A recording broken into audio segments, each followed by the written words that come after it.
Assalamualaikum warahmatullahi wabarakatuh.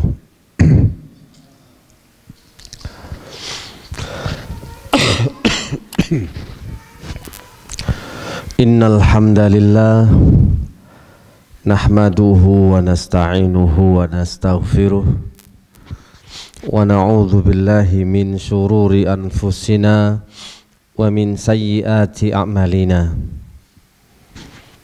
May yahdihillahu fala mudhillalah wa may yudlil fala hadiyalah.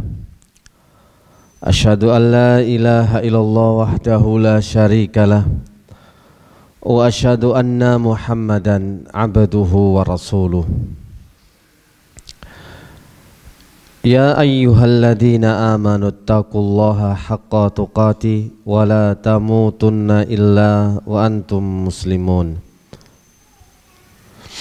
Ya ayyuhan nasu taqu rabbakumul ladzi khalaqakum min nafsin wahidah wa khalaqa minha zawjaha wa batha minhuma rijalan katsiran wa nisaa'a wattaqullaha alladzi tasaaluna bihi wal arham innallaha kana 'alaikum raqiba. Ya ayyuhalladzina amanu taqullaha wa qulu qawlan sadida yuslih lakum a'malakum wa yaghfir lakum dhunubakum wa man yuti'illaha wa rasulah faqad faza fawzan 'azima. Amma ba'du fa inna asdaqal hadithi kitabullah wa khairal hadi hadi Muhammadin sallallahu alaihi wasallam wa syarrul umuri muhdatsatuha wa kullu muhdatsatin bid'ah wa kullu bid'atin dhalalah wa kullu dhalalatin finnar. Ikhwani fillah rahimani wa rahimakumullah. Melanjutkan kajian kita dari kitab Sahih Muslim, dari kitab Al-Birru Wassilah wal Adab. Kita berbakti menyambung tali silaturahim dan juga tentang masalah adab. Pembahasan kita yang terakhir pada pertemuan yang lalu menyinggung masalah al-wa'idus syadidu liman 'adzaban nasa bighairi haqqin. Ancaman keras bagi orang yang menyiksa manusia tanpa hak, yang menghukum manusia melebihi kadarnya, sehingga menjadikan orang yang memberikan hukuman itu terjatuh dalam perbuatan zalim.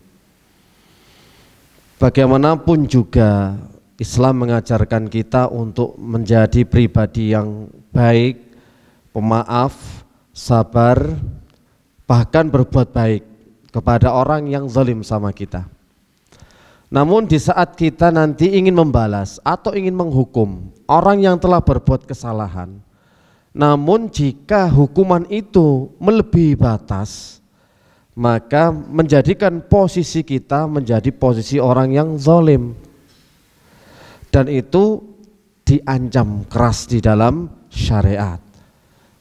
Bagaimana kemarin ketika melihat sekelompok manusia dijemur di terik matahari yang sangat panas, diolesi dengan minyak, dan itu menambah panasnya seseorang, ternyata itu hanya berhubungan dengan masalah upeti, masalah pajak, jizyah.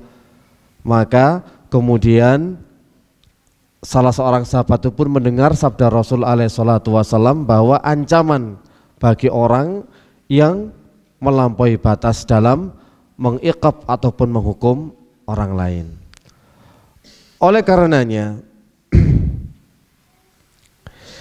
Islam mengajarkan seseorang, kemarin sudah kita singgung, sifat atau sikap manusia ketika dizalimi oleh orang lain. Itu yang pertama, membalas dengan yang setimpal. Yang kedua, membalas tapi justru malah melebihi batas. Yang ketiga, sabar dan memaafkan. Kalau membalas dengan yang setimpal, otomatis harus adil, harus bijak.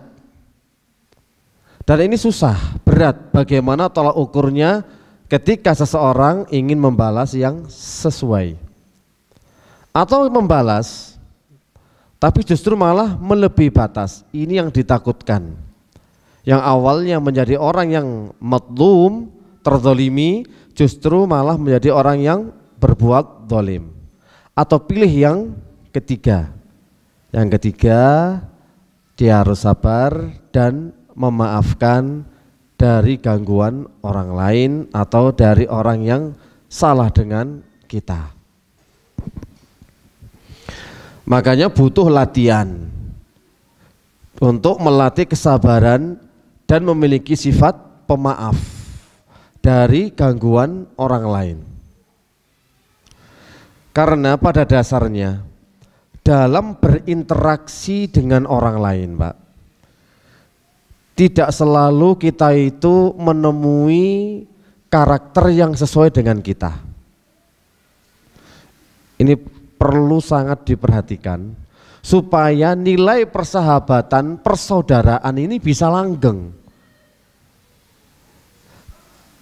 Di dalam berinteraksi dengan orang lain, terkadang kita banyak mendapatkan gangguan dari mereka yang membuat kita tidak sabar untuk menghadapinya, sehingga muncul dari diri kita tindakan yang kurang pantas dan kurang layak. Entah dengan ucapan sindiran tapi pedas, entah dengan marah, entah dengan ya ngungkit-ngungkit. Atas dasar inilah kita harus belajar melatih jiwa ini untuk memiliki sifat sabar. Namanya berinteraksi dan muamalah.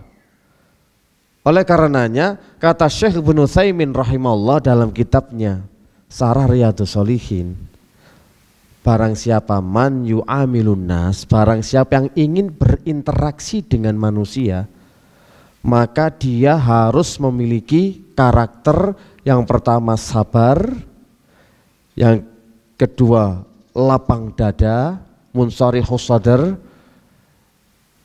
yang ketiga mudah memberikan uzur, ya.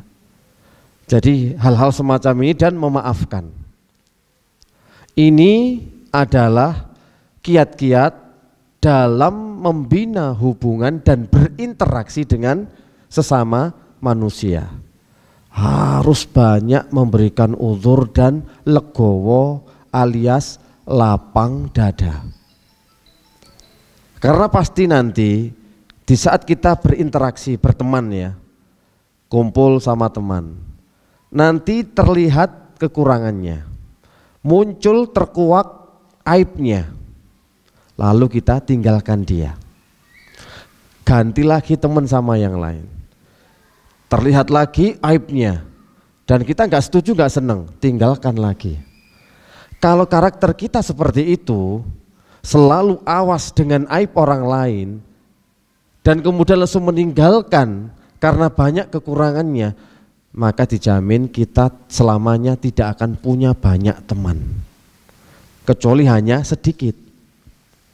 Karena teman kita itu masih manusia, bukan malaikat.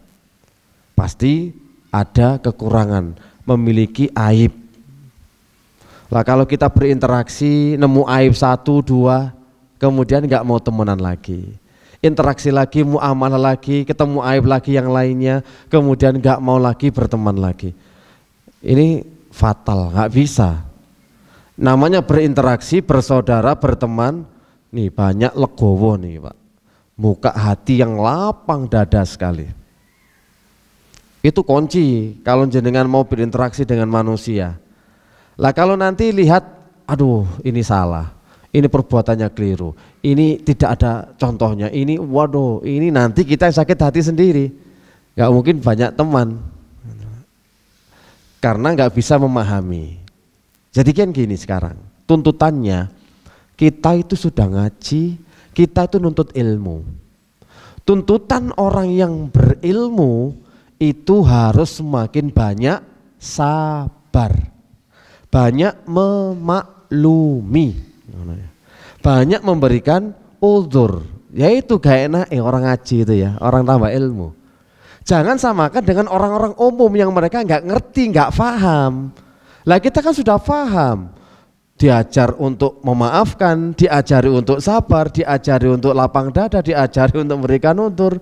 Makanya ketika bermuamalah, berinteraksi kok mendapatkan hal-hal semacam itu, jenengan benar-benar harus dituntut sabar.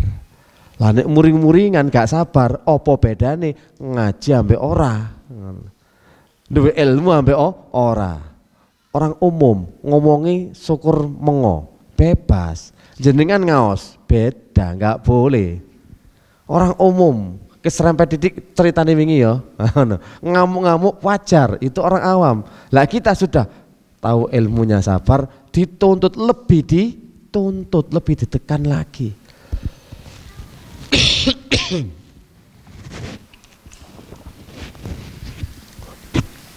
Jadi itu memang konsekuensinya dalam menuntut ilmu, yakni amalan. Tuntutannya itu adalah beramal dan mempraktekkan ilmunya. Terus belajar ilmu sabar mesti engkau diuji oleh Allah. Ketemu orang-orang yang membuat kita enggak sabar. Banyak sekali dalil-dalil dari Al-Quran yang menjelaskan kita harus memiliki sifat ini. Allah Subhanahu wa taala berfirman di dalam surat Fussilat ayat yang ke-34 dan yang ke-35. Wala tastawil hasanatu wala sayyi'atu idfa' billati hiya ahsan. Fa idzal ladzi bainaka wa bainahu adawah ka'annahu waliyyun hamim. Dan tidaklah sama kebaikan dengan kejahatan. Tolaklah kejahatan itu dengan cara yang lebih baik. Maka tiba-tiba orang yang diantara dia dengan kamu ada permusuhan, maka akan berubah menjadi teman yang setia. Sifat-sifat yang baik itu tidak dianugerahkan melainkan kepada orang-orang yang sabar. Yang asalnya musuh jadi kawan, jadi teman setia. Ini karena berhias dengan sifat sabar, sifat pemaaf. Dan dalam surat An-Nur ayat yang ke-22, dan ini pernah kita sampaikan, kisahnya Mistah bin Utsatsa radhiyallahu taala anhu yang masih punya hubungan kerabat dengan Abu Bakar radhiyallahu taala an, yang setiap bulannya, setiap harinya beliau atau Abu Bakar ini memberikan nafkah kepada Mistah. Tetapi setelah mendengar dan mengetahui kalau Mistah ikut menyebarkan fitnah terhadap putrinya, ini Aisyah, katanya selingkuh, maka Abu Bakar ini langsung menyetop, memberhentikan pemberian nafkah kepada Mistah. Baru turunlah surat An-Nur ayat yang ke-22 yang artinya wala ya'tali ulul fadli minkum wasi'ah ayyutu ulil qurba wal masakina wal muhajirina fi sabilillah wal ya'fu wal yasfahu ala tuhibbuna ayyaghfirallahu lakum wallahu ghafurur rahim. Janganlah orang-orang yang mempunyai kelebihan dan kelapangan di antara kalian bersumpah bahwa mereka tidak akan memberi bantuan kepada kaum kerabatnya, orang-orang yang miskin dan orang-orang berhijrah pada jalan Allah, dan hendaklah mereka memaafkan dan berlapang dada. Apakah kamu tidak ingin bahwa Allah mengampunimu dan Allah adalah Maha Pengampun lagi Maha Penyayang? Baru kemudian Abu Bakar langsung mencabut kembali ucapannya dan memberi kembali nafkah kepada Mistah bin Utsatsa. Lalu para ulama memberikan pelajaran penting yang bisa dipetik dari ayat di atas tadi tentang memaafkan. Yang pertama, memaafkan orang lain adalah sebab Allah memberikan ampunan kepada kita. Kalau dosa kita merasa banyak, ya perbanyaklah pula untuk memaafkan kesalahan orang lain. Yang kedua, kejelekan tidak harus dibalas dengan kejelekan, tapi balaslah kejelekan dengan kebaikan. Ayat ini memberikan pelajaran bahwa tidaklah seharusnya dan tidaklah mesti kejelekan harus dibalas dengan kejelekan, tapi kalau bisa kejelekan dibalas dengan kebaikan.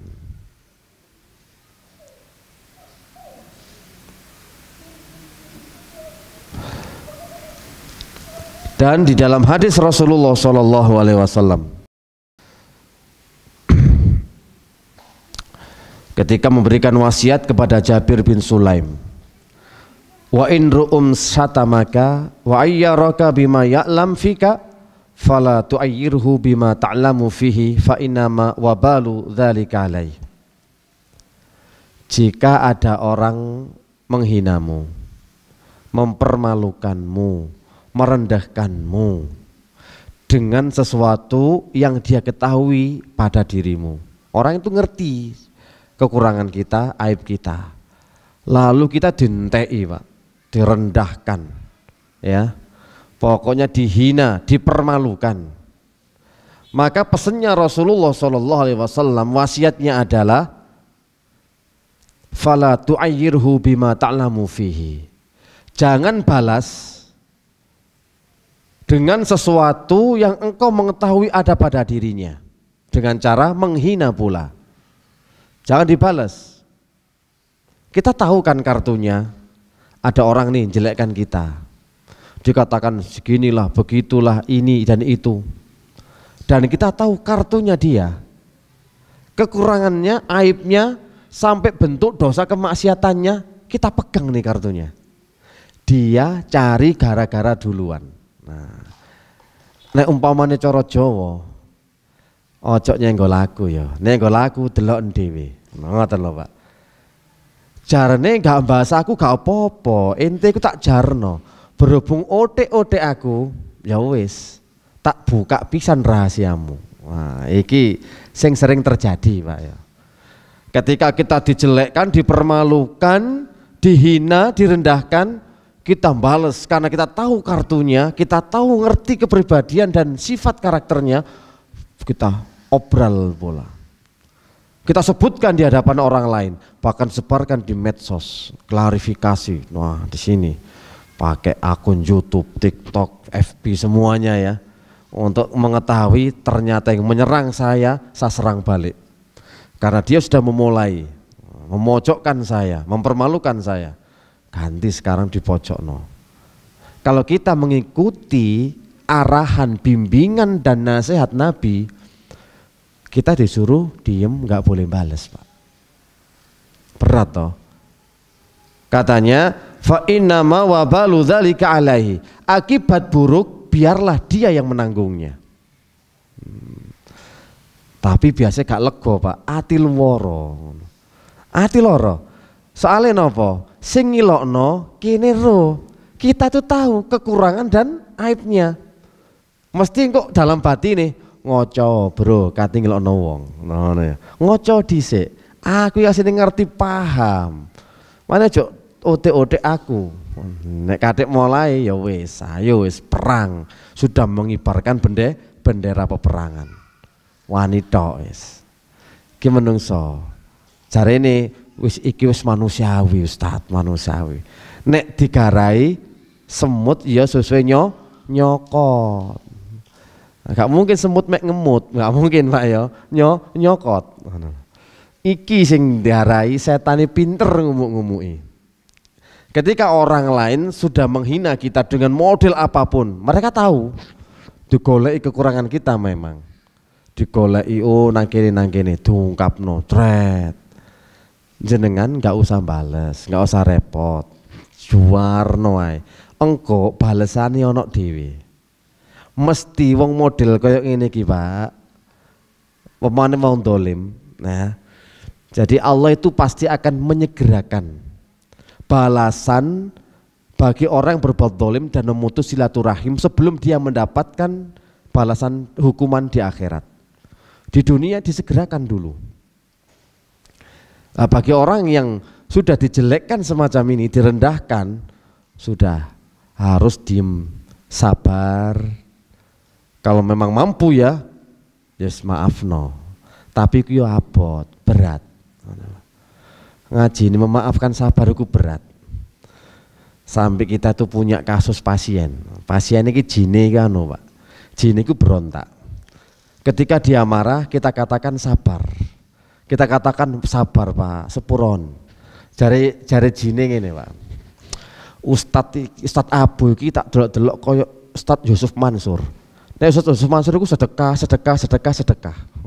Ustadz Abu iku sabar memaafkan. Kalau bedane ya ngono Pak. Jadi ngono Pak, hati-hati sampean. Iso diwalik karo jin sampean. Kok sampean yang ngono, tak delok kajiane wong-wong iki koyo kajiane Yusuf Mansur. Are ngono Pak, ngomongi iso ae sedekah. Nek sampean tauhid ngono. Ada momen semacam itu, jin sing gak kerasan, wis kepanasan kupinge, engko protes unjuk rasa teng jenengan. Nah, itu wajar, ya insyaallah. Padahal kalau kita mengikuti arahan dan bimbingan Rasulullah Shallallahu Alaihi Wasallam, ya memang pancen maneh, ya apa maneh. Wong kita disuruh untuk menahan diri, walaupun kita ngerti dan bisa untuk membalasnya.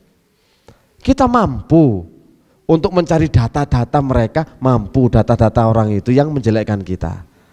Tapi kan tidak harus semua kejelekan harus dibalas dengan kejelekan.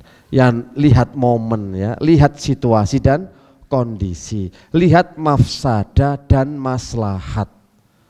Mana kira-kira yang rojihnya itu bermaslahat, itu yang kita ambil. Kalau maslahatnya diam, kita diam. Kalau memang ada kebaikannya balas, yang balas sebagai bentuk pelajaran.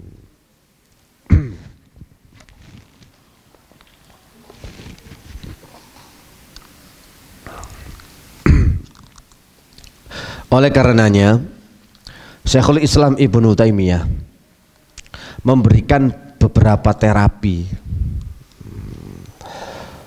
bagi orang yang ingin punya sifat sabar dan memaafkan. Ada tips-tips, ada terapinya. Kita katakan kan sabar itu berat, oke.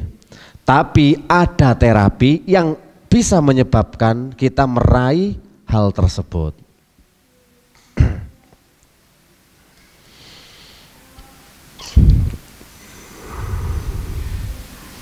Yang pertama, terapinya ya, biar kita itu lapang dada. Kalau diganggu orang, digarai orang. Hendaknya kita sadar bahwa dosa-dosa kita itu banyak. Sadar dulu ini, bahwa dosa-dosa kita itu banyak. Sehingga Allah membuat musuh kita mengganggu. Disebabkan dosa yang kita perbuat. Karena dosa kita banyak, maka Allah menyebabkan nih ada musuh, ada orang yang mengecewakan, ada orang yang setengah gregetno bikin gara-gara sama kita. Nah, apa sebabnya? Dosa yang kita perbuat. Jangan sampai salah dalam memandang permasalahan. Kalau datang orang yang nipu kita, misal nih datang nipu kita, jangan langsung dilihat yang nipu. Nek ndelok sing nipu iku gregeten. Wis talah, mentolo kudu ngantemi. Niku, Pak. Soale apa?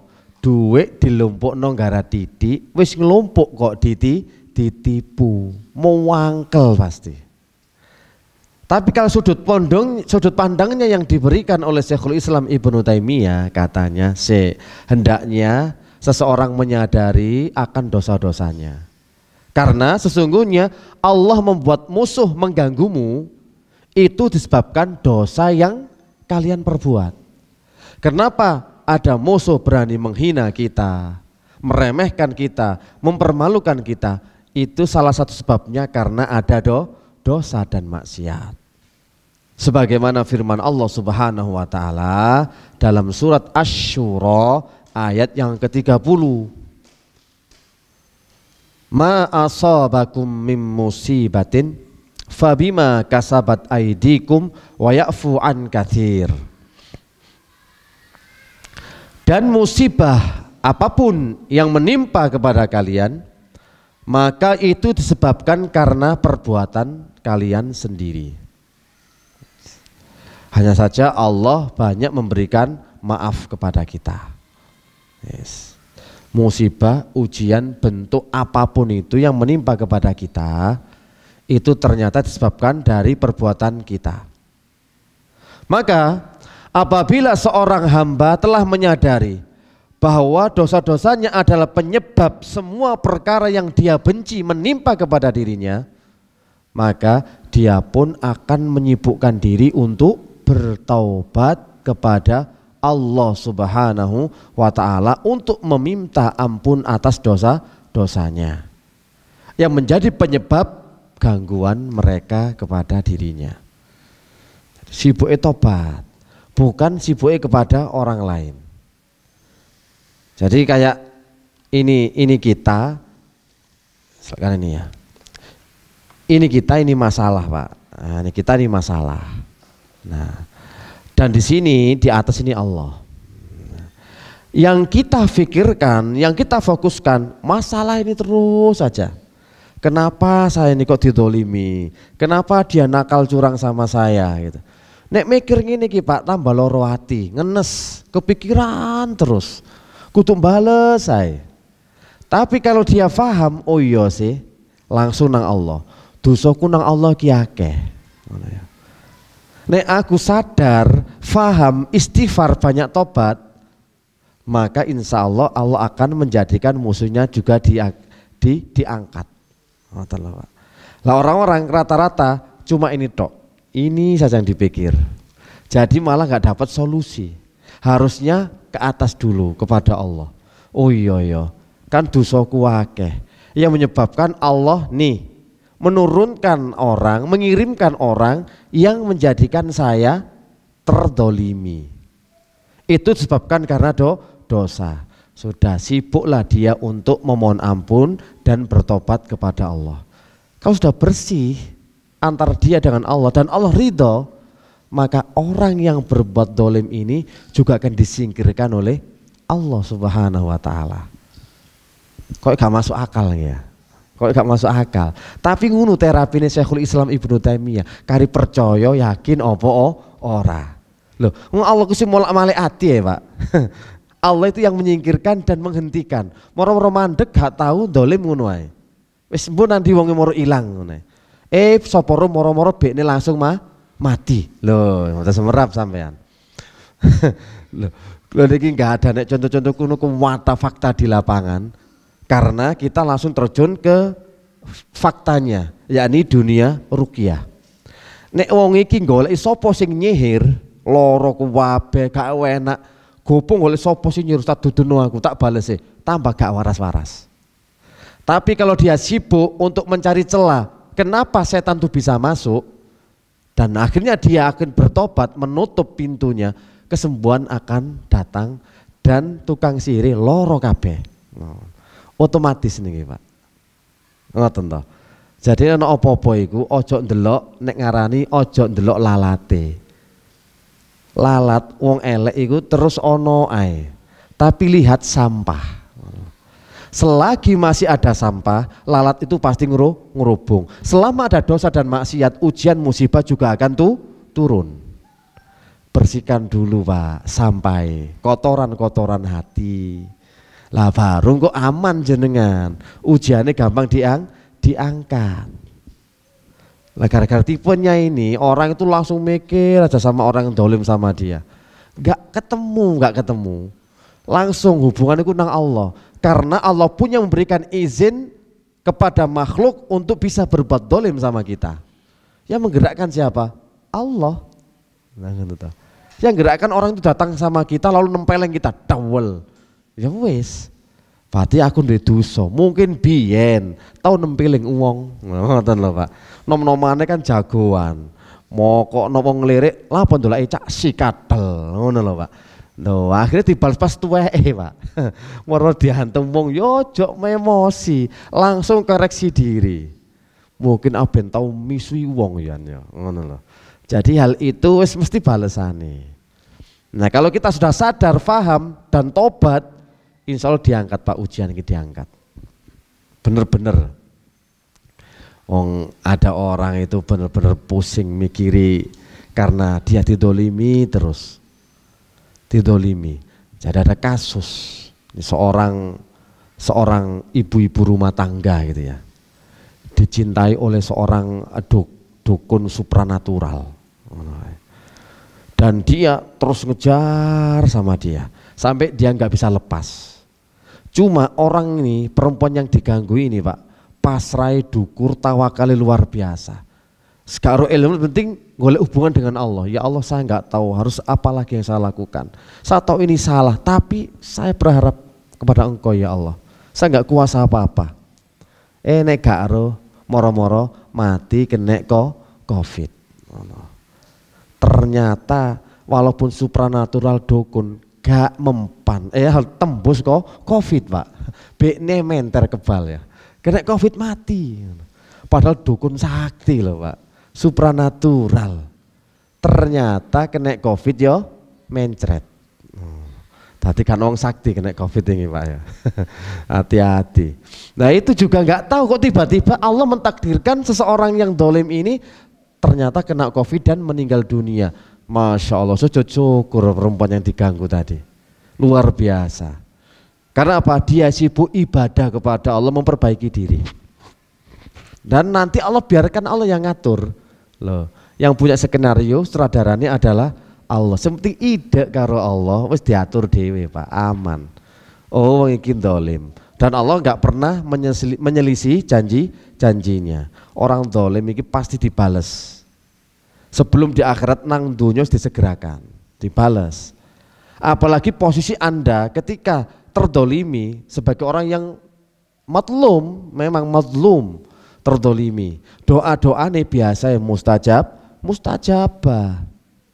Wattaku dakwatal matlum, takutlah kalian terhadap doanya orang yang terdolimi.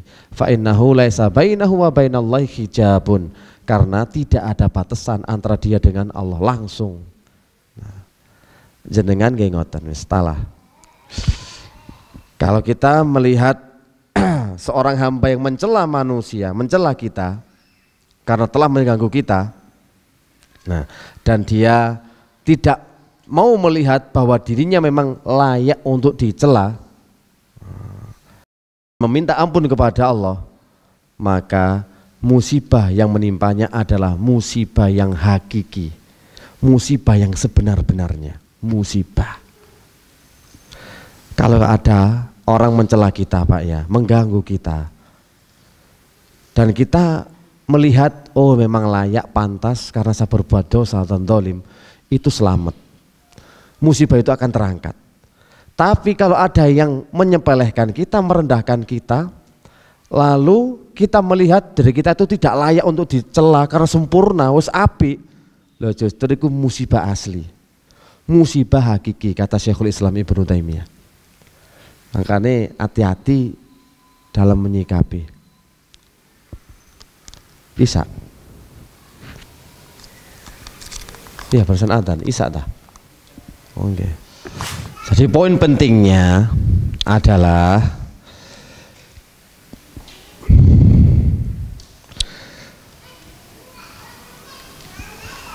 ketika musibah itu menimpa kepada seseorang,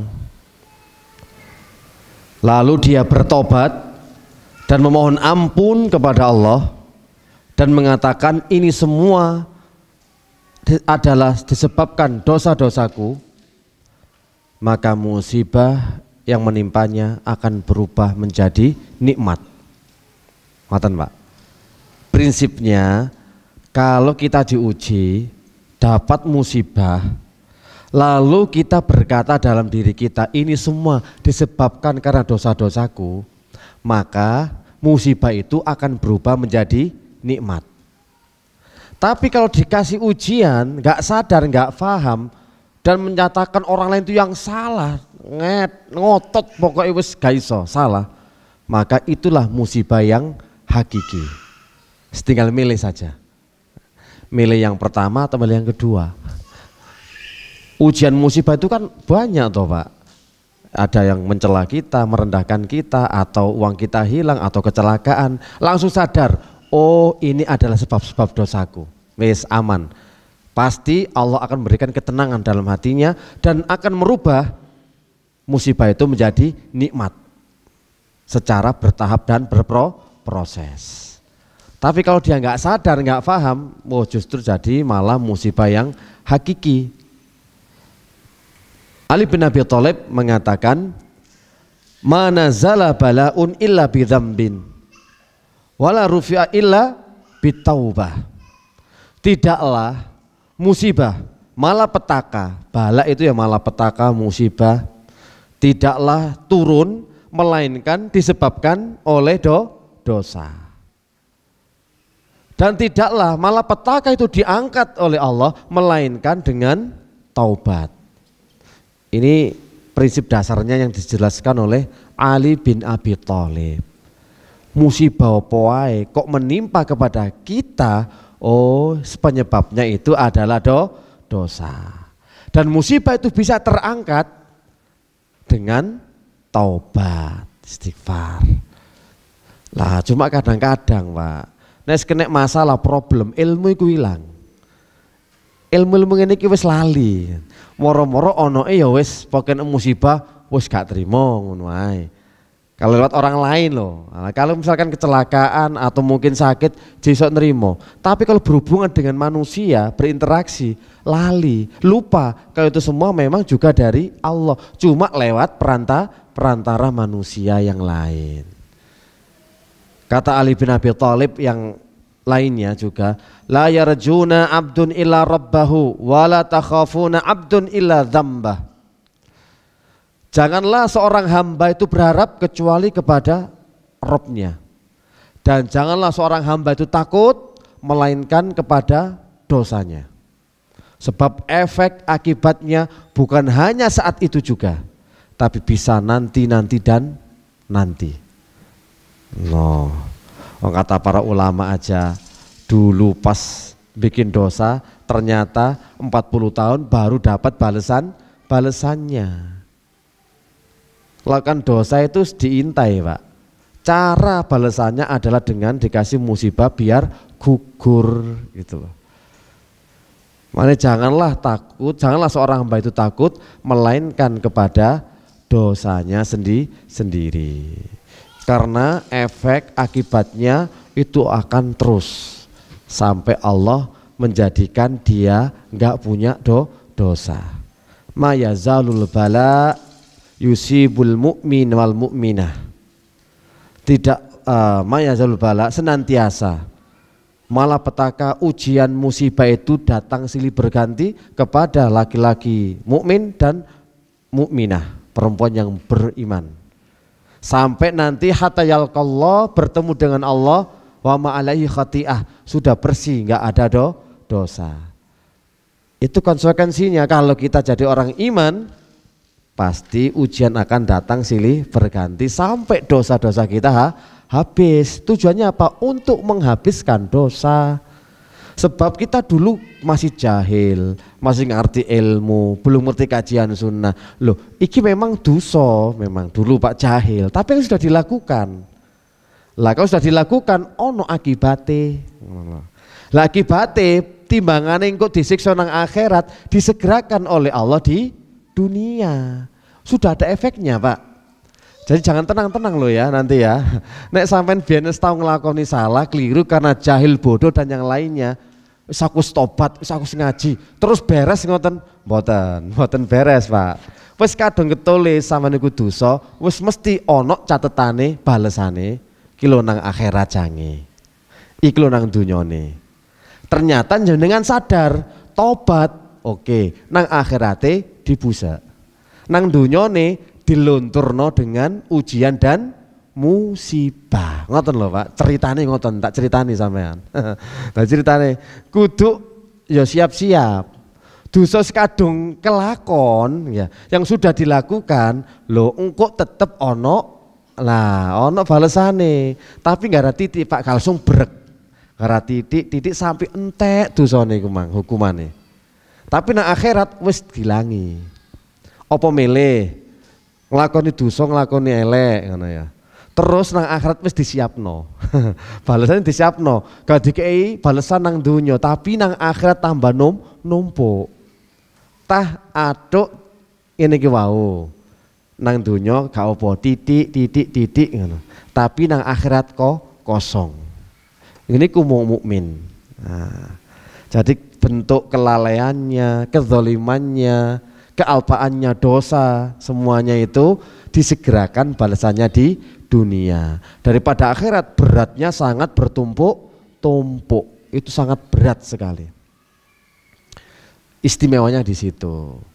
Wis jadi sampean yo jangan berkecil hati. Wah, lares karek ngenteni balesane awak iki. Ndak, balesane iku titik. Mesti iso, Pak. La yukallifullahu nafsan illa wus'aha. Pokok jangan mendramatisir. Kadang-kadang orang kalau dikasih ujian Pak dramatisir, seolah-olah ujian itu nggak ada yang ditimpakan yang paling berat kecuali kepada dirinya. Enak sampean ngomong sabar, sing nglakoni ki lho abot, Bro, ngono ya. Iki dramatisir pisan, Pak. Mulai baper ngono. Seolah-olah ujian yang menimpa kepada dirinya wis talah paling ngabot, paling soro di antara wong-wong ini iki. Dadi sambate gak karu-karuan. Iki jenenge mendramatis. Jadi asli ini Allah itu kayak ujian pas sesuai dengan porsinya. Mesti kuat, mesti sanggup ngoten loh. Dan bonusnya loh siksa akhiratnya harus dilepas dan akhirnya kita nggak punya dosa langsung di akhirat lunas ngoten loh. Jadi intinya bener, apapun yang terjadi kepada kita itu pasti yang terbaik. Pilihan Allah pasti yang terbaik. Jadi intinya jika Anda diganggu atau disakiti orang lain, maka ingatlah bahwa penyebabnya adalah dosa-dosa yang kita lakukan. Oleh karenanya tidak perlu mikir untuk balas dendam, sibuk mikirkan orang tersebut sehingga waktu kita habis sia-sia untuk berzikir dan yang lainnya. Tapi fokus banyak istighfar dan taubat. Sehingga musibah itu pasti akan diangkat oleh Allah. Pasti nih Pak. Pasti. Dengan langkah ini pula kita bisa menjadikan musibah itu mendatangkan keberkahan dan kenikmatan. Tadi musibah tadi barokah. Musibah nek barokah itu Pak ndadekno luwih apik dan luwih taat dekat dengan Allah. Tapi nek musibah iku gak barokah ya wis menang melulu-melulune tok ngono. Mari ya wis tapi nggak ada hasil, efeknya, dampaknya itu nggak ada. Tapi nek wong ku bener-bener musibah iku Pak, nek barokah mesti ndak ada apik. Walaupun musibah itu tukaran lah antara suami istri, tukaran sampai mau di ujung tanduk mau bercerai. Tapi kalau ujian itu membawa keberkahan, justru dengan ujian itu Allah menjadikan suami istri semakin sayang setelahnya. Semakin menyesali perbuatannya, semakin ditunjukkan kelebihan pasangannya. Ditunjukkan terus akhirnya tambah dadi api setelah ada kasus mau cerai. Iku barokah. Tapi nek enggak barokah, temenan tukaran pegatan temenan. Wis. Iki sing garakno kurang berkah karena apa? Main logika, main akal, tidak istighfar dan tobat kepada Allah, justru menyalahkan pasangan. Awas hati-hati nek tukaran suami istri. Engko nek tukaran mesti serengane undat-undat, ya. Ungkit-ngungkit. Iki lho sing gak tukaran gak malah mari, Pak. Nek kalau siji ungkit-ungkit, situ mesti panas, melok ungkit. Nek pas tukaran, rahasianya apa, Pak? Lihat kebaikan pasangan. Lah kasih tahu ungkit-ungkit. Jadi pas tukaran ungkit-ungkit kebaikannya Pak. Masih lanang murung-muring, Dek sampai niku Dek yo. Tak delok-delok pinter masak, pinter brai, ngono lho Pak. Wurung tukaran. Iya bisa sampai nyongono nek anu. Sampai laki yang bertanggung jawab, kayak nafkah yo luwah luwe terus loh. Ngajak aku shopping healing, mantep bi loh. Kasih tukaran ya. Makanya kate tukaran sampe sebutno kelebihane. Nek kate sampean ungkit-ungkit, sampean lanang model imam kaya apa sih bibi ngono. Tidak sesuai dengan ekspektasi pokoknya. Wis gak cocok balas aku duwe bojo kok sampean. Ya panas sing lanang. Emang aku yo seneng di bojo kok sampean. Oh. Ngene iki Pak sing garai. Soalnya apa? Ungkit. Padahal gampang rahasiane. Ketika marah, ketika tukaran langsung sebut kebaikan. Wah. Insya Allah gak sido tukaran. Tambah seneng lho. Bojoku ate murung-muring tapi so sweet ngene ya ngono lho. Iso ngungkapno kebaikan-kebaikan kabeh. Tidak disangka ternyata ngono lho. Perhatian ngeten sing paling bener ngoten. Ngatek ngungkit-ngungkit Pak akeh tunggale. Ndadakno perkara tambah dawa. Sing wis ya wis ditutup. Gak usah diungkit-ungkit maneh. Wah, sampe eling waktu iku terus saya diungkit-ungkit. Diungkit bolan baleni. Mana nek tukaran iku Pak yo, nek gegeran. Sing penting ku solusi. Ojo lihat masalah dan jangan lihat ke belakang, lihat ke depan. Mosok nyopir ku ndelok mburi ae, nobrok nang ngarep Pak, ojo ndelok spion, tapi tataplah masa depan. Kanggone yo apa sih awak berumah tangga iki, baru nek ngene iki iso apik rumah tangga. Ndelok spion nek gak maju-maju jenengan. Berarti ya tukaran ndelok spion, maksudnya apa? Ndelok ke belakang tukaran, wah dudal-dudal maneh. Wis gak tekan, tapi yo apa solusine? Wis ngene ae lho, Dik. Kene kan tukaran. Kedepane apa enake wis? Lanjut tah terus. Ngoten tok mawon. Pilihane lanjut apa terus? Nek pilihane buyar, yo wis pegaten aku, pasti ngono kok, Pak. Nek kayak opsi pilihan sing cerdas, Pak, sing pinter. Wis lanjut apa terus, Dik, ngene iki wis. Yo lanjut, yo wis nek lanjut ayo digoleki dalan ngoten lho. Wes terus saya tukaran ya, ayo terus tukaran. Insyaallah mugi-mugi apa yang sampaikan bisa bermanfaat dan menjadikan kita jadi orang yang sabar, mudah memaafkan, dan juga ingat harus tobat itu karena dosa-dosa kita ketika Allah memberikan musibah. Subhanakallahumma wa bihamdika asyhadu alla ilaha illa anta astaghfiruka wa atubu ilaik. Wassalamualaikum warahmatullahi wabarakatuh.